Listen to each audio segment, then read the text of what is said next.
Hello friends, आज के इस वीडियो में आप लोगों का एक बार हम फिर से स्वागत करते हैं। आज के इस वीडियो में हम जानेंगे फ्रेंड्स कि एक फेज 220 वोल्ट तो थ्री फेज मिला करके 460 वोल्ट क्यों नहीं होता। जी हाँ फ्रेंड्स, जैसे आप लोग जानते हैं या सुने भी होंगे कि एक फेज में 220 वोल्ट होता है। हमारे गांव में जो करंट आता है उसमें एक फेज में 220 वोल्ट होता है। उस तरह से अगर हम जोड़ें इसको तो तीन फेज में मिलाकर के 660 वोल्ट होना चाहिए, पर ऐसा नहीं होता है। जी हाँ फ्रेंड्स, सही सुन रहे हैं, एक फेज में 220 वोल्ट होता है, लेकिन उसके बाद भी तीन फेज में मिलाकर के 660 वोल्ट नहीं होता है।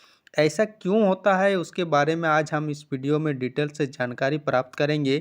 तो वीडियो छोड़ के कहीं जाइएगा नहीं। अगर ये वीडियो पसंद आए तो चैनल को सब्सक्राइब, वीडियो को लाइक और शेयर भी कर दीजिएगा, ताकि इस तरह के वीडियो हम लगातार इस चैनल पर लाते रहेंगे। कुछ दिन से हम जो है वीडियो बना नहीं पाए, उसके लिए हम आप लोगों से माफ़ी मांगते हैं।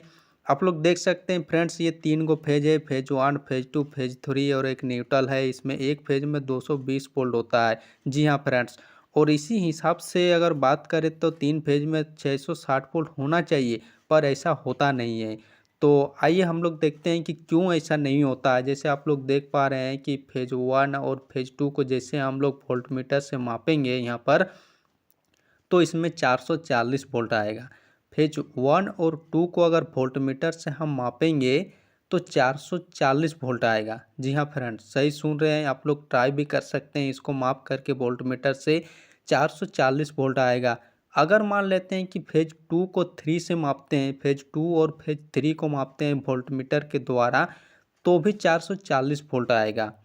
और अगर हम यहाँ पर फेज वन को फेज थ्री से मापेंगे तो भी 440 वोल्ट ही आएगा।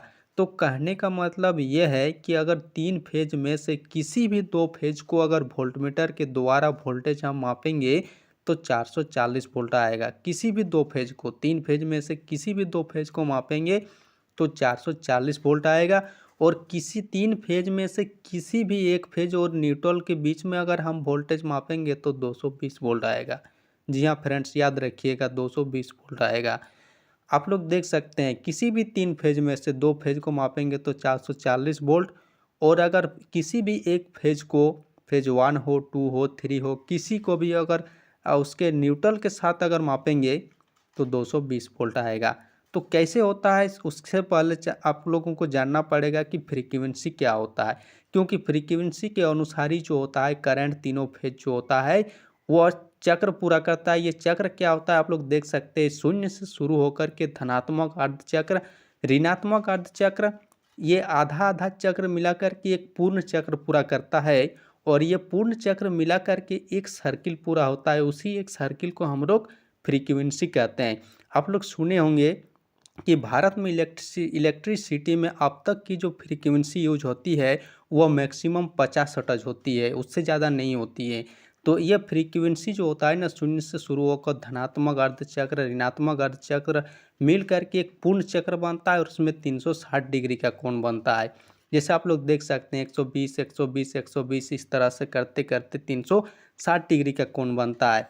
तो ये जो होता है कि क्यों 660 वोल्ट नहीं होता है, 440 वोल्ट ही क्यों होता है, जबकि एक ही फेज में 220 वोल्ट होता है।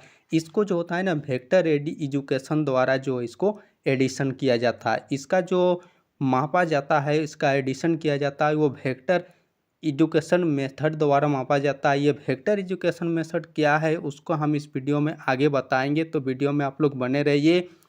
जैसे आप लोग देख सकते हैं ये phase one, phase two, phase three है। यहाँ पर आप लोग ध्यान से देखिएगा कि फेज वन और टू जब ऊपर की तरफ है, जैसे आप लोग देख सकते हैं फेज वन और टू जब ऊपर की तरफ है, तब ये फेज थ्री जो है वो नीचे की तरफ आया हुआ है। आप लोग देख सकते हैं कोई भी तीन फेज एक साथ ऊपर नहीं है। दो फेज एक साथ ऊपर है तो तीसरा फेज नीचे है, और अगर दूसरा तीसरा फेज ऊपर है तो पहला फेज नीचे है। यहाँ पर आप लोग देख सकते हैं कि रेड वायर और येलो कलर की जो वायर है वो एक साथ ऊपर में है, सामने सामने बिल्कुल सटा हुआ। लेकिन तीसरा फेज जो ब्लू कलर की है वो नीचे है। और अगले स्टेप में आप लोग देख सकते हैं कि जब ब्लू कलर की और रेड कलर की वायर ऊपर है, तब ये येलो यानी कि पीला कलर की वायर जो है वो नीचे है। इससे ये निष्कर्ष निकलता है कि दो फेज जब ऊपर रहता है तो वो दोनों फेज पॉजिटिव, और ये फेज जो नीचे रहता है आप लोग देख सकते हैं वीडियो में, एक फेज जो नीचे रहता है वो नेगेटिव का काम करता है।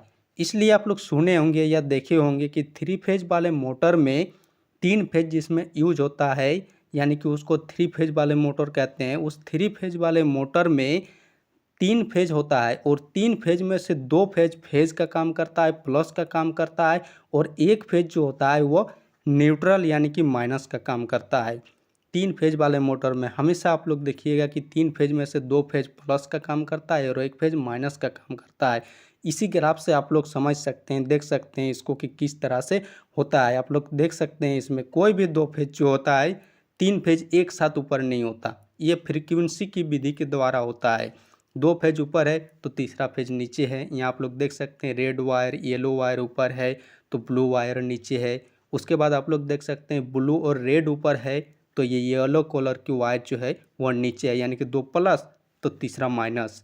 इसी विधि द्वारा जो होता है करंट जो होता है तीनों फेज द्वारा फ्रीक्वेंसी पूरा करते करते हमारे घर तक जो है पहुंचता है।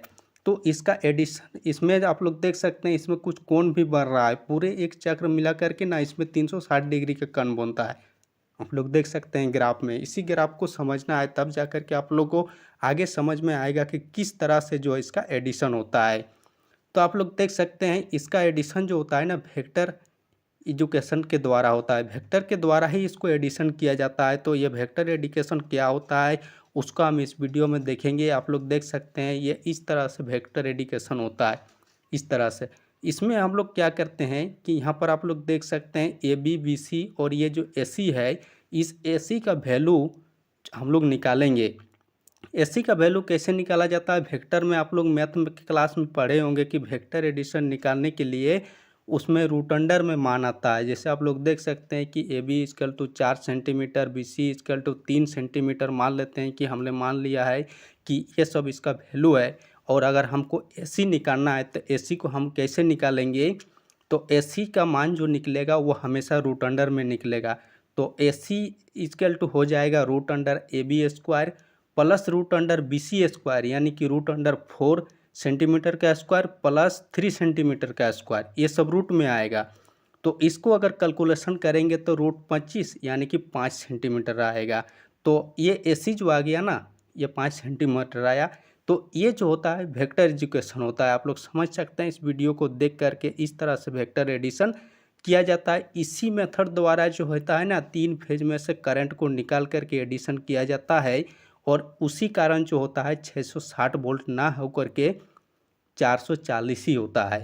तो आई होप ये वीडियो आप लोगों को समझ में आ गया होगा कि किस तरह से होता है। आप लोग देख सकते हैं एक बार फिर से ग्राफ में कि इस तरह से जो है इसका एडिशन किया जाता है, इस तरह से इसका वैल्यू जो होता है।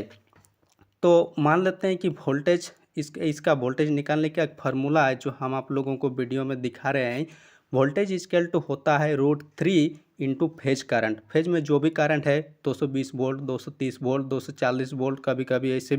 यहाँ पर √3 का मान रख करके अगर 220 वोल्ट से गुणा करेंगे तो 381 आएगा। उसको अगर 230 वोल्ट से गुणा करेंगे तो 398 आएगा। और अगर उसको 240 से गुणा करेंगे तो 415 वोल्ट आएगा। कभी कभी 250 वोल्ट भी होता है। तो इसी तरह से उसको माना जाता है कि ये 440 वोल्ट ही होता है।